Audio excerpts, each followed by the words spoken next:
Big boss ജയിച്ചതിനെക്കാട്ടിയും കൂടുതൽ അവരുടെ ഒപ്പം നിന്ന് സംസാരിക്കുന്നതിന്റെ സ്നേഹം പഠിപ്പിക്കുന്നത് എന്തിനാണ് അതിന് കൂടുതൽ. അതല്ല, അപ്പൊ ഈ അവരുടെ ഭാഗത്തുനിന്ന് എങ്ങനെയുണ്ട്? എന്തെങ്കിലും വിളിച്ച് താക്കിയതെന്ത് ചെയ്തോ?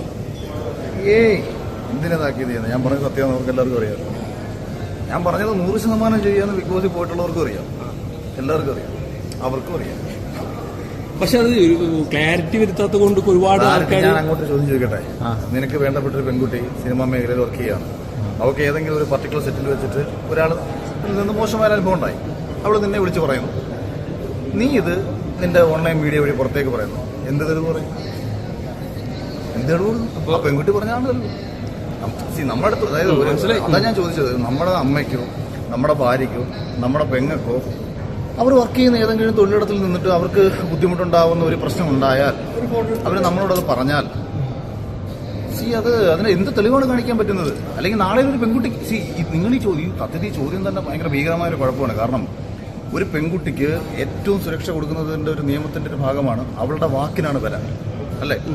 നമ്മൾ കോടതി നിയമത്തിന്റെ മുമ്പിൽ ഒരു സ്ത്രീ പറയുന്നതാണ് ശരി. അതിനകത്ത് മിസ്യൂസ് ചെയ്യപ്പെടുന്നുണ്ട്, ഞാൻ അതിനെ എതിർക്കുന്ന ഒരാൾ കൂടിയാണ്, മിസ്യൂസ് ചെയ്യുന്നതിനെ എതിർക്കുന്ന ഒരാൾ കൂടിയാണ്. പക്ഷേ നമ്മൾ അതിനെ കൂടി ഇല്ലാതാക്കി കഴിഞ്ഞാൽ അവർ സുരക്ഷിതയല്ല പല സ്ഥലങ്ങളിലും. അപ്പൊ പിന്നെ എന്നെ എതിർക്കാൻ വരുന്ന ആൾക്കാർ ആത്യന്തികമായിട്ട് അവരെ സ്ത്രീ സമൂഹത്തിനെതിരാണ്. അവർക്ക് എന്തെങ്കിലും നക്കാപ്പിച്ച ആരെങ്കിലും കിട്ടുന്നുണ്ടെന്നുണ്ടെങ്കിൽ മര്യാദ എടുത്തുകൊണ്ട് നടക്കരുത്. എന്റെ അടുത്ത് തെളിവ് ചോദിക്കുകയല്ല വേണ്ടത്. ഞാൻ പറഞ്ഞതിൽ ശരിയുണ്ടോ തെറ്റുണ്ടോ എന്ന് അവർക്ക് അന്വേഷിച്ചാൽ അവർക്കറിയാം. ഞാൻ പറഞ്ഞത് 100% ശരിയാണെന്നുള്ളത് അവർക്കറിയാം. ഇന്നിപ്പം ഞാൻ അതായത് ഇന്നിടയ്ക്ക് കൂടെ നടക്കുന്ന പണികളാട്ടോ.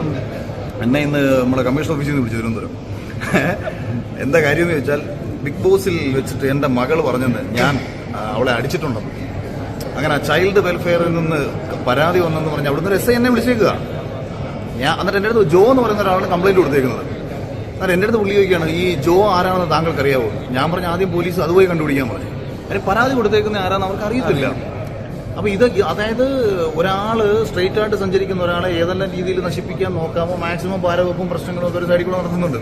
അതിനിപ്പോൾ നമ്മുടെ മോളെ അടിച്ചെന്ന് പറഞ്ഞിട്ടൊരു പരാതി കൊണ്ട് ചൈൽഡ് വെൽഫെയർ കൊടുത്തേക്കുന്നു. ഒരു കാര്യമില്ലാത്ത കാര്യത്തിന് എനിക്കൊന്ന് ബിഗ് ബോസിൽ തന്നെ ഒരു അച്ഛൻ മകൻ തമ്മിലുള്ള ഏറ്റവും ആത്മബന്ധത്തിന്റെ ഭയങ്കര ഹിറ്റായ ഒരു എപ്പിസോഡായിരുന്നു അത് തന്നെ. അതില് ഇങ്ങനെ പറഞ്ഞ ശേഷം ഈ കൂടെ ഇതിനകത്തൊരു കുഴപ്പമെന്ന് പറഞ്ഞാൽ എല്ലാവരും ഭയത്തിലാണ്. എന്നോട് സംസാരിച്ചതുപോലല്ല സാബുമോൻ പിന്നീട് ന്യൂസ് 18 സംസാരിച്ചത്. സാബുമോൻ എന്നെ വിളിച്ച് പറഞ്ഞ കാര്യങ്ങൾ പുറത്ത് പറഞ്ഞു കഴിഞ്ഞാൽ ഞാൻ പറഞ്ഞതിനെക്കാട്ടി വലുതാണ് ആ രീതിയിൽ എന്നെ അടുത്ത് സംസാരിച്ചത്. അത്ര മോശമായിട്ടാണ്. എന്നിട്ട് എന്റെ ഒരു കാര്യം കൂടെ പറഞ്ഞു കേട്ടോ, എടാ നീ ഇനി വീഡിയോ ഇടുമ്പോൾ എന്നെ ഒന്ന് വിളിക്കണേ, എനിക്ക് കുറച്ച് കാര്യം പറയാനുണ്ട്, അവന്മാരെ പറ്റി കുറച്ചുകൂടെ ഞാൻ പറഞ്ഞുതരാന്ന് പറഞ്ഞ ആളാ. അപ്പം ജനത്തിന് ഊഹിക്കാം എന്തുകൊണ്ട് ഡിപ്ലോമാറ്റ് ആവേണ്ടി വരുന്നു. നേട്ടങ്ങൾ ആഗ്രഹിക്കുന്ന ആൾക്കാർക്ക് ഡിപ്ലോമാറ്റ് ആവേണ്ടി വരും. എനിക്ക് അതിന്റെ ആവശ്യമില്ല. ചേട്ടാ ബിഗ് ബോസ് ഇപ്പൊ വിളിച്ചായിരുന്നോ? അല്ല, ഇത് ബിഗ് ബോസിനോടോ ഏഷ്യാനോടോ എനിക്ക് ആ ഒരു വിരോധം കേട്ടോ. ഞാൻ പണ്ട് പാർട്ടി പ്രവർത്തിച്ച സമയത്ത് ആ പാർട്ടിയുടെ തെറ്റുകളെ ചോദ്യം ചെയ്തത് ആ പാർട്ടി നന്നാവാനും ജനങ്ങൾക്കിടയിൽ അതിന് കൂടുതൽ സ്വീകാര്യത ലഭിക്കാനും വേണ്ടിയിട്ടാണ്. നമ്മളിപ്പോൾ നമ്മുടെ ഏറ്റവും വേണ്ടപ്പെട്ട ഒരാൾ അയാൾ പോകുന്ന റൂട്ട് ശരിയല്ല, അയാളെ നമ്മളത് തെറ്റ് ചൂണ്ടിക്കാണിക്കുന്നത് നമ്മൾ അയാളോടുള്ള വിരോധം കൊണ്ടല്ല. ഈ ഷോയ്ക്ക് ജനങ്ങൾക്കിടയിൽ ഉണ്ടായിട്ടുള്ള സ്വീകാര്യത വലിയതായിരുന്നു, ഭയങ്കര വലുതായിരുന്നു. കാര്യം ഒരു ഭയങ്കരമായിട്ടുള്ള ജനം കാണുന്നൊരു ഷോ അത് ഭയങ്കരമായ രീതിയിൽ നെഗറ്റീവ് ആകുന്നു. ആ ഷോയെ ഭയങ്കര മോശമാക്കി ഇവർ തന്നെ കൊണ്ടുപോകുന്നു. അത് കണ്ടപ്പോൾ എനിക്കൊരു വിഷമം തോന്നി. ഇതിങ്ങനല്ല ബിഗ് ബോസിനെ കുറിച്ച് ജനം ചർച്ച ചെയ്യപ്പെടേണ്ടത്. അപ്പോൾ ആ മോശം മാത്രം മാർക്കറ്റ് ചെയ്ത് TRPയും ഫോക്കസ് ചെയ്ത് അങ്ങനെ പോകാൻ പാടില്ല. അതോടൊപ്പം ഒരു മത്സരാർത്ഥി നിലയിൽ സിബിനോട് കാണിച്ച മര്യാദകേട് ഭയങ്കര മോശമാണ്. ഇനി ഇത് ഞാൻ പറയാത്തതിന്റെ കാര്യം, സിബിന്റെ ഒരു ഇന്റർവ്യൂവിൽ അവൻ പറയട്ടെ എന്ന് വെച്ചിട്ട് അല്ല, എനിക്കറിയാം അവന് കൊടുത്ത മെഡിസിൻ ഏതാണെന്നും ആ മെഡിസിൻ ഏത് അസുഖത്തിന് കൊടുക്കുന്നതാണെന്നും വളരെ അറിഞ്ഞ് മനസ്സിലാക്കി തന്നെയാണ് ഞാൻ പ്രതികരിച്ചത്. സിബിൻ അവന്റെ ഇന്റർവ്യൂവിൽ പറയുന്നതാണ് അതിന്റെ ശരിയെന്ന് കരുതിയിട്ടാണ് ഞാൻ മിണ്ടാതിരുന്നത്. അതുകൊണ്ടാണ് ഞാൻ പറയാനത്. പിന്നെ ഈ അവിടെ ഇവിടെ നടന്ന് ബിഗ് ബോസിലെ ചില മത്സരാർത്ഥികൾ വിഷയത്തെ വളച്ചൊടിക്കുന്നതും അതെന്ന് പറയുന്നത് ഓഫർ വരും, സ്വാഭാവികമല്ലേ. ഇപ്പം ഞാൻ പറഞ്ഞിട്ടെ, ചാനലിൽ നിന്ന് കിട്ടുന്ന അവസരങ്ങൾ അവർക്ക് വേണം, ഷോകൾ അവർക്ക് വേണം, മുന്നോട്ടുള്ള യാത്രയിൽ അവർക്ക് ചാനലിന്റെ ആൾക്കാരെ അവർക്ക് വേണം. അവരുടെ നിലനിൽപ്പിന്റെ ഭാഗമാണ്. ഞാൻ അവരെ കുറ്റമൊന്നും പറയത്തില്ല. അവരിപ്പോൾ ഞാൻ പക്ഷേ എനിക്ക് ഇതിന് വിഷമം തോന്നിയ കാര്യം, ഇവരെന്നെ അനുകൂലിക്കണമെന്ന് ഞാൻ ഒരിക്കലും പറയില്ല. പക്ഷെ ഇവർക്ക് നിശബ്ദത പാലിക്കാം. അപ്പം ഇവർ നമ്മൾക്കെതിരെ ഇറങ്ങുമ്പോൾ ഇതിൻ്റെ ഇടയ്ക്ക് RJ ഗുരു എന്ന് പറയുന്നത് എന്താ പേര്, അവൻ ഞാൻ പറഞ്ഞ എന്താന്ന് പോലും കേൾക്കാതെ ഞാൻ ഹൈദറിനോട് പറഞ്ഞു, എന്നോട് നേർക്കുനേരെ സംസാരിക്കാൻ പറ്റുമെന്നുണ്ടെങ്കിൽ പുള്ളിയെടുത്ത് നേർക്കുനേരെ സംസാരിക്കണം. എടാ, ഇത് ഒരുത്തനോട് സംസാരിക്കാൻ അവനോട് സംശയം ചോദിക്കണമെന്നുണ്ടെങ്കിൽ അവരോട് നേർക്കുനേരെ സംസാരിക്കണം. ഞാൻ പറഞ്ഞതുപോലും കേൾക്കാതെ അയാൾക്ക് വായി തോന്നിയത് പറഞ്ഞേക്കാം. അതായത് ഏതോ സിനിമയിൽ ജഗദീഷിനോട് ചോദിക്കും ഒരു അഭിപ്രായം പറയുമ്പോൾ നീ നിന്റെ വായി തോന്നിയ അഭിപ്രായമല്ല പറയേണ്ടതെന്ന് പറഞ്ഞത്. നീ അവിടെ വന്നിരുന്നു, നീ തോന്നിയ അഭിപ്രായമല്ല പറയേണ്ടത്. ഞാൻ പറഞ്ഞതിന് നീ മറുപടി പറ. അതിനൊരു ആംബിയർ ഉണ്ടെങ്കിൽ നീ നേരെ എന്റെ മുന്നിൽ സംസാരിക്കും. എല്ലാവരും ഞാൻ ഇപ്പോഴും അതാ പറയുന്നത്, ഏതവനും സംസാരിക്കണമെന്നുണ്ടെങ്കിൽ നേർക്ക് നേരെ സംസാരിക്കും. അല്ലാതെ ബിഗ് ബോസിലെ മുൻ മത്സരാർത്ഥിയാണ്, ബിഗ് ബോസിൽ അവിടെ പോയിട്ടുണ്ട്, അല്ലെങ്കിൽ ഏഷ്യാൻ്റെ അവിടെ വർക്ക് ചെയ്തത്, അങ്ങനെയല്ല സംസാരിക്കേണ്ടത്. എൻ്റെ അടുത്ത് നമ്മുടെ അടുത്ത് അയാൾ പറഞ്ഞത് തെറ്റാണ്, മുന്നിരുന്നിട്ട് പറ ശരിയാണ്. അതല്ലാതെ അവിടുന്ന് ഇവിടുന്നും കട്ട് ചെയ്ത് അടർത്തിയെടുക്കുന്ന കാര്യങ്ങൾ ഇപ്പം നമ്മൾ ഒരു മണിക്കൂർ സംസാരിച്ച ഒരു കാര്യത്തിന് അതൊന്ന് 30 സെക്കൻഡ് കട്ട് ചെയ്ത് അടർത്തിയെടുക്കുക, എന്നിട്ട് അതിന് മറുപടി പറയാൻ പറഞ്ഞു കഴിഞ്ഞാൽ എന്ത് മറുപടിയാണ് നമുക്ക് പറയാൻ പറ്റുക? കാരണം അത് കോൺടെക്സ്റ്റിൽ അതല്ല വരുന്നത്. അപ്പം അങ്ങനെ നമുക്ക് ആർക്കും മറുപടി ഒന്നും കൊടുക്കാൻ പറ്റത്തില്ല. അതിനാരെങ്കിലും ഇപ്പോൾ ഇൻസ്റ്റാഗ്രാമിൽ ചേട്ടാ അതാണ്ട് അവിടെ അങ്ങനെ ഇങ്ങനെ പറഞ്ഞു, അവരിങ്ങനെ പറഞ്ഞു. അതുപോലെ ഇപ്പം ഞാൻ ജാൻമണി എന്ന് പറയുന്ന ലേഡിക്കെതിരെ പറഞ്ഞത് അവരുടെ അഹങ്കാരം. അവർ ഒരു പെൺകുട്ടിയോട് അവൾ 3rd ക്ലാസ് ആണ്, അവളെ കാലിൻ്റെ അടിയിലിട്ട് ചവിട്ടി മെതിക്കും, ഞാൻ ബിസിനസ് ക്ലാസ്സിൽ സഞ്ചരിക്കുന്ന ലേഡിയാണ്, മറ്റേതാണ് മറിച്ചതാണ് എന്ന് സംസാരിക്കുമ്പം, അതായത് മറ്റുള്ള ആൾക്കാരുടെ അടുത്ത് പുച്ഛവും പരിഹാസവും മാത്രം മുൻനിർത്തി സംസാരിക്കുന്ന ഒരു സ്ത്രീ അവരിട്ട ഒരു പോസ്റ്റിൽ എനിക്ക് ഒരു മറുപടി പറയാൻ വേണ്ടി, അതുപോലെ ഞാനും അറിഞ്ഞൊരു കാര്യം എന്നറിയാമോ, അവരെ ഈ ബിഗ് ബോസിനകത്ത് ഇപ്പോഴത്തെ ഈ ഹോട്ടൽ ടാസ്കിനകത്ത് ഗസ്റ്റായിട്ട് കയറ്റാമെന്ന് ഒരാൾ ഓഫർ ചെയ്തു എനിക്കെതിരെ പറയാൻ വേണ്ടിയിട്ട്. അവർ തന്നെ മറ്റുള്ളവരോട് പറഞ്ഞതായിട്ട് എന്നെ വിളിച്ച് പറഞ്ഞതാണ്. അവർ തന്നെ, അതായത് നമ്മുടെ കൂടെ സഹകരിക്കുന്ന ഒരാൾ തന്നെ പറഞ്ഞു അഖിലിനെതിരെ പറയുകയാണെന്നുണ്ടെങ്കിൽ ബിഗ് ബോസിലെ ഹോട്ടൽ ടാസ്കിൽ നിന്നെ ഗസ്റ്റായിട്ട് കയറ്റാം, നീ പറയാൻ പറഞ്ഞിട്ട് പറഞ്ഞ് ചെയ്ത വീഡിയോ ആണ്, അല്ലാതെ അവർക്ക് എന്നോട് എന്ത് വിരോധം ഉണ്ടാവേണ്ട കാര്യം?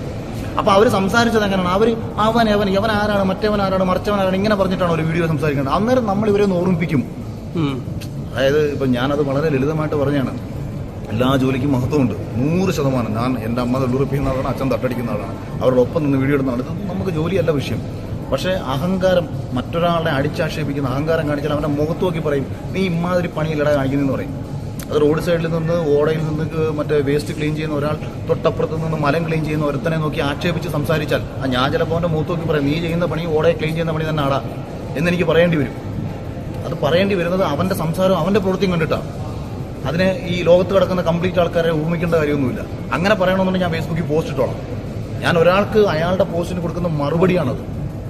അപ്പോൾ പിന്നെ മാത്രമല്ല, ഇതിനകത്ത് 50ാമത്തെ ദിവസം അവർക്ക് ആശംസ എടുത്ത് അയച്ചു കൊടുത്ത് നിന്ന് ഞാനെന്ത് നമ്മൾ ലൈംലൈറ്റിൽ തന്നെ നിന്നുകൊണ്ടിരിക്കുന്ന എല്ലാ പരിപാടികളിലും പങ്കെടുത്ത് അത്യാവശ്യം സോഷ്യൽ മീഡിയയിലൊക്കെ നിറഞ്ഞിരിക്കുന്ന ഞാൻ മറ്റൊരുവിന് വേണ്ടി പ്രതിഷേധിച്ചതാണെന്ന് മനസ്സിലാക്കാനുള്ള ബോധം പോലും ഇല്ലാതെ എനിക്കെതിരെ പലരും സംസാരിക്കാം, വിഷയത്തെ മാറ്റി വളച്ചൊടിച്ച് പുതിയ നറേറ്റീവുകൾ സൃഷ്ടിക്കുക. അപ്പോൾ ഇവരുടെ ഉദ്ദേശം വേറെയാണ്. അത് ജനത്തിന് വളരെ കൃത്യമായിട്ട് തിരിച്ചറിയാൻ പറ്റും. അതുകൊണ്ടാണ് മനുഷ്യർ നമ്മളെ സ്നേഹിക്കുന്നത്. സ്വന്തം നേട്ടവും താല്പര്യവും നോക്കി നടക്കുന്ന ആൾക്കാർക്കൊക്കെ പണമുള്ളവൻ്റെയും അടുത്ത ഓഫറുകൾ വെച്ച് നീട്ടുന്നവൻ്റെയും പുറകെ നടക്കണം. നക്കി കൊടുക്കേണ്ട മറ്റേ ആക്ഷേപിക്കില്ല, ഷൂ നക്കിയെന്ന് പറഞ്ഞ് ആക്ഷേപിക്കില്ല. അത് കണക്ക് നക്കി കൊടുത്ത് ജീവിക്കട്ടെ, നമുക്കതിനകത്ത് എന്താ പറയാൻ പറ്റുക? അല്ലാതെ ഞാൻ സംസാരിച്ച വിഷയത്തിൻ്റെ ഗ്രാവിറ്റി മനസ്സിലാക്കി ഇതൊന്നും എടുത്ത് ടാഗ്ലൈൻ ഇങ്ങനെ എടുത്ത് ജെന്യൂനായിട്ട് ഇട്ടാൽ മതി, റീച്ച് കിട്ടാളെ കിട്ടിക്കോളും. വേറെ രീതിയിൽ എന്തിന് മറുപടി കൊടുക്കുന്നത്?